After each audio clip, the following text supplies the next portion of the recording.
I Sylhet ভাই সিলেটের গাড়ি হবে? হ্যাঁ সিলেটের গাড়ি হবে। কয়টা ভাই? 7টায় গাড়ি ভাই, 7টায়। টিকিট কত করে ভাই? টিকিট এখন ঈদের বাজার ভাই, 1000 টাকা লাগবে, 1000 টাকা। কি কোন ভাই 1000 টাকা? 300 টাকার টিকিট কি 1000 টাকা হইতে পারে? আরে ভাই 2 দিন পরে ঈদ, আপনি বুঝতেছেন না? এটা কেমন কথা ভাই? রোজার শুরুতে ভাই যারা খেজুর তরমুজ যারা খাদ্য দুপুর যারা বিক্রি করে হ্যাঁ গুলোকে ভাই কথা কম দেয় না, সব দাম ডাবল হয়ে যায়। রোজার মাঝখানে এসে কাপড় কিনতে গেলে মার্কেটে যে দোকানদার গুলো কথা কম যায় না ভাই। 300 টাকার কাপড় হয়ে যায় 1200 টাকা, আর রোজার শেষের দিকে এসে ভাই আপনাকে 300 টাকার টিকিট হয়ে যায় ভাই 1000 টাকা।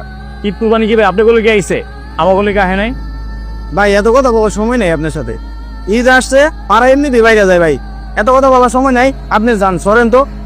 আয় সিলেট ভাই, একটু কমায় রাখেন, কোনো কম হবে না। 1000 টাকা ভাড়া, যাবেন আপনি? না গেলে যান ভাই। কি বিচার ভাই আপনার গো? আই সিলেট।